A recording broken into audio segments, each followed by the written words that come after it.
بسم اللہ الرحمن الرحیم۔ حجاز کی عمارت۔ یہ بات تو معروف ہے کہ مکہ میں آبادی کا آغاز حضرت اسماعیل علیہ السلام سے ہوا۔ آپ علیہ السلام نے 137 سال کی عمر پائی اور تا حیات مکہ کے سربراہ اور بیت اللہ کے متولی رہے۔ آپ کے بعد آپ کے دو صاحبزادگان نابد پھر قیدار یا قیدار پھر نابد یکے بعد دیگرے مکہ کے والی ہوئے۔ ان کے بعد ان کے نانا مزاز بن عمرو جرہمی نے زمام کار اپنے ہاتھ میں لی اور اسی طرح مکہ کی سربراہی بنو جرہم کی طرف منتقل ہو گئی اور ایک عرصے تک انہی کے ہاتھ میں رہی۔ حضرت اسماعیل علیہ السلام چونکہ اپنے والد کے ساتھ مل کر بیت اللہ کے بانی و معمار تھے، اس لیے ان کی اولاد کو ایک باوقار مقام ضرور حاصل رہا، لیکن اقتدار و اختیار میں ان کا کوئی حصہ نہ تھا۔ پھر دن بدن اور سال پر سال گزرتے گئے، لیکن حضرت اسماعیل علیہ السلام کی اولاد گوشۂ گمنامی سے نہ نکل سکی، یہاں تک کہ بخت نصر کے ظہور سے کچھ پہلے بنو جرہم کی طاقت کمزور پڑ گئی اور مکہ کے افق پر عدنان کا سیاسی ستارہ جگمگانا شروع ہوا۔ اس کا ثبوت یہ ہے کہ بخت نصر نے ذات عرق میں عربوں سے جو مارکہ آرائی کی تھی، اس میں عرب فوج کا کمانڈر جرہمی نہ تھا۔ پھر بخت نصر نے 587 قبل مسیح میں دوسرا حملہ کیا تو بنو عدنان بھاگ کر یمن چلے گئے۔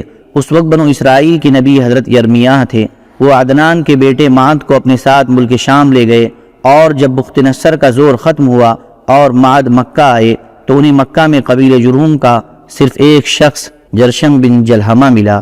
معد نے اس کی لڑکی معانہ سے شادی کی اور اسی کے بطن سے نزار پیدا ہوا۔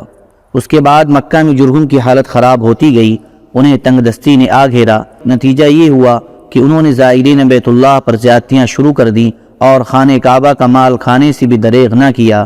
ادھر بنو عدنان اندر ہی اندر ان کی حرکتوں پر کڑتے اور بھڑکتے رہے۔ اسی لیے جب بنو خزاعہ نے مرۃ ظہران میں پڑاؤ کیا اور دیکھا کہ بنو عدنان بنو جرہم سے نفرت کرتے ہیں، تو اس کا فائدہ اٹھاتے ہوئے ایک عدنانی قبیلے بنو بکر بن عبد مناف بن کنانہ کو ساتھ لے کر بنو جرہم کے خلاف جنگ چھیڑ دی اور انہیں مکہ سے نکال کر اقتدار پر خود قبضہ کر لیا۔ یہ واقعہ دوسری صدی عیسوی کے وسط کا ہے۔ بنو جرہم نے مکہ چھوڑتے وقت زمزم کا کنواں پاٹ دیا اور اس میں کئی تاریخی چیزیں دفن کر کے اس کے نشانات بھی مٹا دیے۔ محمد بن اسحاق کا بیان ہے کہ عمرو بن حارث بن مضاد جرہمی نے خانہ کعبہ کے دونوں ہرن اور اس کے کونے میں لگا ہوا پتھر حجر اسود نکال کر زمزم کے کنویں میں دفن کر دیا اور اپنے قبیلہ بنو جرہم کو ساتھ لے کر یمن چلا گیا۔ بنو جرہم کو مکہ سے جلا وطنی اور وہاں کی حکومت سے محروم ہونے کا بڑا قلق تھا۔ چنانچہ عامر مسعود نے اسی سلسلے میں اشعار کہے کہ لم يكن بين الحجون إلى الصفا أنيس ولم يسمر بمكة سامر بل نحن كنا أهلنا فأبادنا صروف الليالي والجدود العواثر۔ لگتا ہے حجون سے صفا تک کوئی آشنا تھا ہی نہیں اور نہ کسی قصہ گو نے مکہ کی شبانہ محفلوں میں قصہ گوئی کی۔ کیوں نہیں، یقیناً ہم ہی اس کے باشندے تھے، لیکن زمانے کی گردشوں اور ٹوٹی ہوئی قسمتوں نے ہمیں اجاڑ پھینکا۔ حضرت اسماعیل علیہ السلام کا زمانہ تقریباً 2000 برس قبل مسیح ہے۔ اس حساب سے مکہ میں قبیلہ جرہم کا وجود کوئی 2100 برس تک رہا اور ان کی حکمرانی لگ بھگ 2000 برس تک رہی۔ بنو خزاعہ نے مکہ پر قبضہ کرنے کے بعد بنو بکر کو شامل کیے بغیر تنہا اپنی حکمرانی قائم کی۔ البتہ 3 اہم اور امتیازی مناصب ایسے تھے جو مدری قبائل کے حصے میں آئے۔ نمبر 1، حاجیوں کو عرفات سے مزدلفہ لے جانا اور یوم النفر 13 ذی الحجہ کو، جو کہ حج کے سلسلے کا آخری دن ہے، منی سے روانگی کا پروانہ دینا۔ یہ اعزاز الیاس بن مدر کے خاندان بنو غوث بن مرہ کو حاصل تھا، جو صوفہ کہلاتے تھے۔ اس اعزاز کی توضیح یہ ہے کہ 13 ذی الحجہ کو حاجی کنکری نہ مار سکتے تھے جب تک کہ پہلے صوفہ کا ایک ایک آدمی کنکری مار نہ لیتا۔ پھر حاجی کنکری مار کر فارغ ہو جاتے اور منی سے روانگی کا ارادہ کرتے تو صوفہ کے لوگ منی کی واحد گزرگاہ عقبہ کے دونوں جانب گھیرا ڈال کر کھڑے ہو جاتے اور جب تک خود گزر نہ لیتے کسی کو گزرنے نہ دیتے۔ ان کے گزر لینے کے بعد بقیہ لوگوں کے لیے راستہ خالی ہوتا۔ جب صوفہ ختم ہو گئے تو یہ اعزاز بنو تمیم کے ایک خاندان بنو سعد بن زید منات کی طرف منتقل ہو گیا۔ نمبر 2، 10 ذی الحجہ کی صبح کو مزدلفہ سے منی کی جانب افاضہ روانگی، یہ اعزاز بنو عدوان کو حاصل تھا۔ نمبر 3، حرام مہینوں کو آگے پیچھے کرنا، یہ اعزاز بنو کنانہ کی ایک شاخ بنو تمیم بن عدی کو حاصل تھا۔ مکہ پر بنو خزاعہ کا اقتدار کوئی 300 برس تک قائم رہا، اور یہی زمانہ تھا جب عدنانی قبائل مکہ اور حجاز سے نکل کر نجد، اطراف عراق اور بحرین وغیرہ میں پھیلے، اور مکہ کے اطراف میں صرف قریش کی چند شاخیں باقی رہیں جو خانہ بدوش تھیں۔ ان کی الگ الگ ٹولیاں تھیں، اور بنو کنانہ میں ان کے چند متفرق گھرانے تھے، مگر مکہ کی حکومت اور بیت اللہ کی تولیت میں ان کا کوئی حصہ نہ تھا، یہاں تک کہ قصی بن کلاب کا ظہور ہوا۔ قصی کے متعلق بتایا جاتا ہے کہ وہ ابھی گود ہی میں تھا کہ اس کے والد کا انتقال ہو گیا۔ اس کے بعد اس کی والدہ نے بنو عذرہ کے ایک شخص ربیعہ بن حرام سے شادی کر لی۔ یہ قبیلہ چونکہ ملک شام کے اطراف میں رہتا تھا، اس لیے قصی کی والدہ وہیں چلی گئی اور قصی کو بھی اپنے ساتھ لیتی گئیں۔ جب قصی جوان ہوا تو مکہ واپس آیا۔ اس وقت مکہ کا والی حلیل بن حبشیہ خزاعی تھا۔ قصی نے اس کے پاس اس کی بیٹی حبی سے نکاح کے لیے پیغام بھیجا۔ حلیل نے منظور کر لیا اور شادی کر دی۔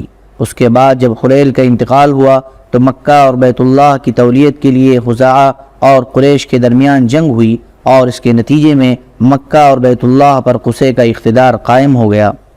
جنگ کا سبب کیا تھا؟ اس بارے میں 3 بیانات ملتے ہیں۔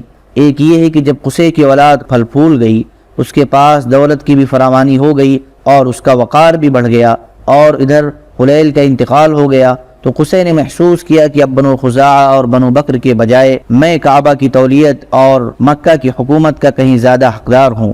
اسے یہ احساس بھی تھا کہ قریش خالص اسماعیلی عرب ہیں اور بقیہ آل اسماعیل کے سردار بھی ہیں، لہذا سربراہی کے مستحق وہی ہیں۔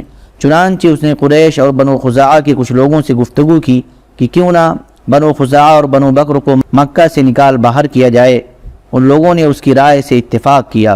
دوسرا بیان یہ ہے کہ خزاعہ کے بقول خود حلیل نے قصی کو وصیت کی تھی کہ وہ کعبہ کی نگہداشت کرے گا اور مکہ کی باغ ڈور سنبھالے گا۔ تیسرا بیان یہ ہے کہ حلیل نے اپنی بیٹی حبی کو بیت اللہ کی تولیت سونپی تھی اور ابو غبشان خزاعی کو اس کا وکیل بنایا تھا۔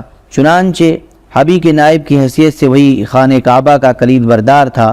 جب حلیل کا انتقال ہو گیا تو قصی نے ابو غبشان سے ایک مشک شراب کے بدلے کعبہ کی تولیت خرید لی، لیکن خزاعہ نے یہ خرید و فروخت منظور نہ کی اور قصی کو بیت اللہ سے روکنا چاہا۔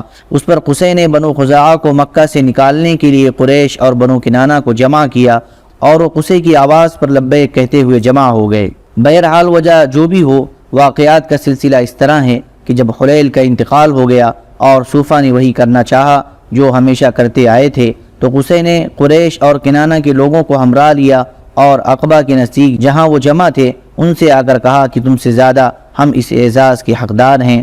اس پر صوفہ نے لڑائی چھیڑ دی، مگر قصی نے انہیں مغلوب کر کے ان کا اعزاز چھین لیا۔ یہی موقع تھا جب خزاعہ اور بنو بکر نے قصی سے دامن کشی اختیار کر لی۔ اس پر قصی نے انہیں بھی للکارا۔ پھر کیا تھا، فریقین میں سخت جنگ چھڑ گئی اور طرفین کے بہت سے آدمی مارے گئے۔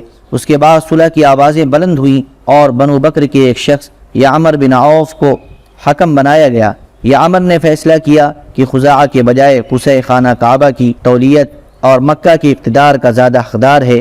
نیز قصی نے جتنا خون بہایا ہے سب رائے گا قرار دے کر پاؤں تلے رود رہا ہوں۔ البتہ خزاعہ اور بنو بکر نے جن لوگوں کو قتل کیا ہے ان کی دیت ادا کریں اور خانہ کعبہ کو بلا روک ٹوک قصی کے حوالے کر دیں۔ اسی فیصلے کی وجہ سے یعمر کا لقب شداخ پڑ گیا۔ شداخ کے معنی پاؤں تلے رودنے والا۔ اس فیصلے کے نتیجے میں قصی اور قریش کو مکہ پر مکمل نفوذ اور سیادت حاصل ہو گئی اور قصی بیت اللہ کا دینی سربراہ بن گیا، جس کی زیارت کے لیے عرب کے گوشے سے آنے والوں کا تانتا بدھا رہتا تھا۔ مکہ پر قصی کے تسلط کا یہ واقعہ 5ویں صدی عیسوی کے وسط یعنی 440 عیسوی کا ہے۔ قصی نے مکہ کا بندوبست اس طرح کیا کہ قریش کو اطراف مکہ سے بلا کر پورا شہر ان پر تقسیم کر دیا اور ہر خاندان کی بود و باش کا ٹھکانہ مقرر کر دیا۔ البتہ مہینے آگے پیچھے کرنے والوں کو نیز آل صفوان، بنو عدوان اور بنو مرہ بن عوف کو ان کے مناصب پر برقرار رکھا، کیونکہ قصی سمجھتا تھا کہ یہ بھی دین ہے جس میں رد و بدل کرنا درست نہیں ہے۔ قصی کا ایک کارنامہ یہ بھی ہے کہ اس نے حرم کعبہ کے شمال میں دار الندوہ تعمیر کیا۔ اس کا دروازہ مسجد کی طرف تھا۔ دار الندوہ در حقیقت قریش کی پارلیمنٹ تھی، جس میں تمام بڑے بڑے اور اہم معاملات کے فیصلے ہوتے تھے۔ قریش پر دارالندوہ کے بڑے احسانات ہیں کیونکہ یہ ان کی وحدت کا ضامن تھا اور یہی ان کے الجھے ہوئے مسائل بحسن خوبی طے ہوتے تھے۔ قصے کو سربراہی اور عظمت کے حسب ذیل مظاہر حاصل تھے۔ نمبر 1، دارالندوہ کی صدارت، جہاں بڑے بڑے معاملات کے متعلق مشورے ہوتے تھے اور جہاں لوگ اپنی لڑکیوں کی شادی بھی کرتے تھے۔ نمبر 2، لوا یعنی جنگ کا پرچم قصے ہی کے ہاتھوں باندھا جاتا تھا۔ نمبر 3، حجابت یعنی خانہ کعبہ کی پاسبانی، اس کا مطلب یہ ہے کہ خانہ کعبہ کا دروازہ قصے ہی کھولتا تھا اور وہی خانہ کعبہ کی خدمت اور کلید برداری کا کام انجام دیتا تھا۔ نمبر 4، سقایا پانی پلانا، اس کی صورت یہ تھی کہ کچھ حوض میں حاجیوں کے لیے پانی بھر دیا جاتا تھا اور اس میں کچھ کھجور اور کشمش ڈال کر اسے شیریں بنا دیا جاتا تھا۔ جب حجاج مکہ آتے تھے تو اسے پیتے تھے۔ نمبر 5، رفادہ حاجیوں کی میزبانی، اس کے معنی یہ ہے کہ حاجیوں کے لیے بطور ضیافت کھانا تیار کیا جاتا تھا۔ اس مقصد کے لیے قصے نے قریش پر ایک خاص رقم مقرر کر رکھی تھی جو موسم حج میں قصے کے پاس جمع کی جاتی تھی۔ قصے اس رقم سے حاجیوں کے لیے کھانا تیار کراتا تھا۔ جو لوگ تنگ دست ہوتے یا جن کے پاس توشہ نہ ہوتا وہ یہی کھانا کھاتے تھے۔ یہ سارے مناصب قصے کو حاصل تھے۔ قصے کا پہلا بیٹا عبد الدار تھا مگر اس کے بجائے دوسرا بیٹا عبد مناف قصے کی زندگی میں ہی شرف و سعادت کے مقام پر پہنچ گیا تھا۔ اس لیے قصے نے عبد الدار سے کہا کہ یہ لوگ اگرچہ شرف و سعادت میں تم پر بازی لے جا چکے ہیں مگر میں تمہیں ان کی ہم پلہ کر کے رہوں گا۔ چنانچہ قصے نے اپنے سارے مناصب اور اعزازات کی وصیت عبد الدار کے لیے کر دی، یعنی دارالندوہ کی ریاست، خانہ کعبہ کی حجابت، لوا، سقایت اور رفادہ سب کچھ عبد الدار کو دے دیا۔ چونکہ کسی کام میں قصے کی مخالفت نہیں کی جاتی تھی اور نہ اس کی کوئی بات مسترد کی جاتی تھی بلکہ اس کا ہر اقدام اس کی زندگی میں بھی اور اس کے موت کے بعد بھی واجب الاتباع دین سمجھا جاتا تھا۔ اس لیے اس کی وفات کے بعد اس کے بیٹوں نے کسی نزاع کے بغیر اس کی وصیت قائم کر رکھی، لیکن جب عبد مناف کی وفات ہو گئی تو اس کے بیٹوں کا ان مناسب کے سلسلے میں اپنے چچیرے بھائیوں یعنی عبد الدار کی اولاد سے جھگڑا ہوا۔ اس کے نتیجے میں قریش دو گروہوں میں بٹ گئے اور قریب تھا کہ دونوں میں جنگ ہو جاتی، مگر پھر انہوں نے صلح کی آواز بلند کی اور ان مناسب کو باہم تقسیم کر لیا۔ چنانچہ سقایت اور رفادہ کے مناسب بنو عبد مناف کو دیے گئے اور دارالندوہ کی سربراہی، لوا اور حجابت بنو عبد الدار کے ہاتھ میں ہی رہی۔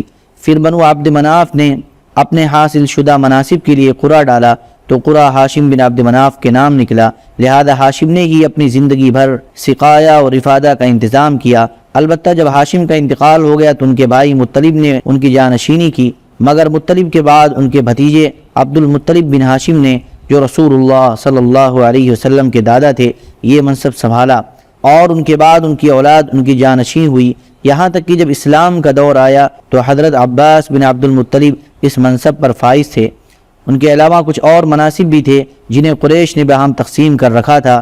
ان مناصب اور انتظامات کے ذریعے قریش نے ایک چھوٹی سی حکومت بلکہ حکومت نما انتظامیہ قائم کر رکھی تھی جس کے سرکاری ادارے اور تشکیلات کچھ اسی ڈھنگ کی تھی جیسے آج کل پارلیمانی مجلسیں اور ادارے ہوا کرتے ہیں۔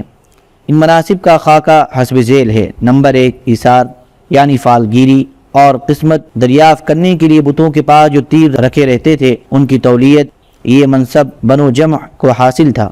نمبر 2، مالیت کا نظم یعنی بتوں کے تقرب کے لیے جو نذرانے اور قربانیاں پیش کی جاتی تھیں ان کا انتظام کرنا، نیز جھگڑے اور مقدمات کا فیصلہ کرنا، یہ کام بنو سہم کو سونپا گیا تھا۔ نمبر 3، شورا، یہ اعزاز بنو اسد کو حاصل تھا۔ نمبر 4، اشناق یعنی دیت اور جرمانوں کا نظم، اس منصب پر بنو تیم فائز تھے۔ نمبر 5، رقاب یعنی قومی پرچم کی علمبرداری، یہ بنو امیہ کا کام تھا۔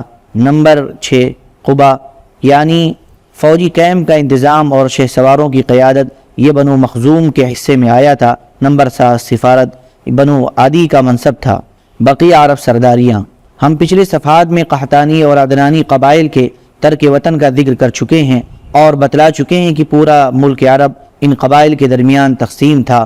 اس کے بعد ان کی عمارتوں اور سرداریوں کا نقشہ کچھ یوں تھا کہ جو قبائل حیرہ کے ارد گرد آباد تھے انہیں حکومت حیرہ کے تابع مانا گیا، اور جن قبائل نے بادیت الشام میں سکونت اختیار کی تھی انہیں غسانی حکمرانوں کے تابع قرار دیا گیا، مگر یہ ماتحتی صرف نام کی تھی، عملاً نہ تھی۔ ان دو مقامات کو چھوڑ کر اندرون عرب آباد قبائل بہر طور آزاد تھے۔ ان قبائل میں سرداری نظام رائج تھا، قبیلے خود اپنے سردار مقرر کرتے تھے، اور ان سرداروں کے لیے ان کا قبیلہ ایک مختصر سی حکومت ہوا کرتا تھا۔ سیاسی وجود و تحفظ کی بنیاد قبائلی وحدت پر مبنی عصبیت اور اپنی سرزمین کی حفاظت و دفاع کے مشترکہ مفادات تھے۔ قبائلی سرداروں کا درجہ اپنی قوم میں بادشاہوں جیسا تھا۔ قبیلہ صلح و جنگ میں بہرحال اپنے سردار کے فیصلے کے تابع ہوتا تھا اور کسی حال میں اس سے الگ تھلگ نہیں رہ سکتا تھا۔ سردار کو وہی مطلق العنانی اور استبداد حاصل تھا جو کسی ڈکٹیٹر کو حاصل ہوا کرتا ہے، حتیٰ کہ بعض سرداروں کا یہ حال تھا کہ اگر وہ بگڑ جاتے تو ہزاروں تلواریں یہ پوچھے بغیر بے نیام ہو جاتی کہ سردار کے غصے کا سبب کیا ہے۔ تاہم چونکہ ایک ہی کنبے کے چچیرے بھائیوں میں سرداری کے لیے کشاکش بھی ہوا کرتی تھی، اس لیے اس کا تقاضا تھا کہ سردار اپنے قبائلی عوام کے ساتھ رواداری برتے، خوب مال خرچ کرے، مہمان نوازی میں پیش رہے، کرم و بردباری سے کام لے، شجاعت کا عملی مظاہرہ کرے اور غیرت مندانہ امور کی طرف سے دفاع کرے، تاکہ لوگوں کی نظر میں عموماً اور شعراء کی نظر میں خصوصاً خوبی و کمالات کا جامع بن جائے، کیونکہ شعراء اس دور میں قبیلے کی زبان ہوا کرتے تھے، اور اس طرح سردار اپنے مد مقابل حضرات سے بلند و بالا درجہ حاصل کر لے۔ سرداروں کے کچھ مخصوص اور امتیازی حقوق بھی ہوا کرتے تھے، جنہیں ایک شاعر نے یوں بیان کیا ہے: لَكَ الْمِرْبَاعُ فِينَا وَالصَّفَايَا وَحُكْمُكَ وَالنَّشِيطَةُ وَالْفُضُولُ، ہمارے درمیان تمہارے لیے مال غنیمت کا چوتھائی ہے اور منتخب مال ہے، اور وہ مال ہے جس کا تم فیصلہ کر دو، اور جو سرے راہ ہاتھ آ جائے اور جو تقسیم سے بچ رہے۔ مرباع مال غنیمت کا چوتھائی حصہ، صفی وہ مال جسے تقسیم سے پہلے ہی سردار اپنے لیے منتخب کر لے، نشیطہ وہ مال جو اصل قوم تک پہنچنے سے پہلے راستے ہی میں سردار کے ہاتھ لگ جائے، فضول وہ مال جو تقسیم کے بعد بچ رہے اور غازیوں کی تعداد برابر تقسیم نہ ہو، مثلا تقسیم سے بچے ہوئے اونٹ، گھوڑے وغیرہ، ان سب اقسام کے مال سردار قبیلہ کا حق ہوا کرتے تھے۔ سیاسی حالت جزیرۃ العرب کی حکومتوں اور حکمرانوں کا ذکر ہو چکا، بیجا نہ ہوگا کہ اب ان کے کسی قدر سیاسی حالات بھی ذکر کر دیے جائیں۔ جزیرۃ العرب کے وہ تینوں سرحدی علاقے جو غیر ممالک کے پڑوس میں تھے، ان کی سیاسی حالت سخت اضطراب و انتشار اور انتہائی زوال و انحطاط کا شکار تھیں۔ انسان مالک اور غلام یا حاکم اور محکوم کے دو طبقوں میں بٹا ہوا تھا۔ سارے فوائد سربراہوں اور خصوصاً غیر ملکی سربراہوں کو حاصل تھے اور سارا بوجھ غلاموں کے سر تھا۔ اسے زیادہ واضح الفاظ میں یوں کہا جا سکتا ہے کہ رعایا در حقیقت ایک کھیتی تھی جو حکومت کے لیے محاصل اور آمدنی فراہم کرتی تھی، اور حکومتیں اسے لذتوں، شہوتوں، عیش رانی اور ظلم و جور کے لیے استعمال کرتی تھیں، اور ان پر ہر طرف سے ظلم کی بارش ہو رہی تھی، مگر وہ حرف شکایت زبان پر نہ لا سکتے تھے، بلکہ ضروری تھا کہ طرح طرح کی ذلت و رسوائی اور ظلم و چیرہ دستی برداشت کریں اور زبان بند رکھیں، کیونکہ جبر و استبداد کی حکمرانی تھی اور انسانی حقوق نام کی کسی چیز کا کہیں وجود نہ تھا۔ ان علاقوں کے پڑوس میں رہنے والے قبائل تذبذب کا شکار تھے، انہیں اغراض و خواہشات ادھر ادھر پھینکتی رہتی تھی، کبھی وہ عراقیوں کے ہمنوا ہو جاتے تھے اور کبھی شامیوں کے ہاں میں ہاں ملاتے تھے۔ جو قبائل اندرون عرب آباد تھے ان کی بھی جوڑ ڈھیلے اور شیرازہ منتشر تھا۔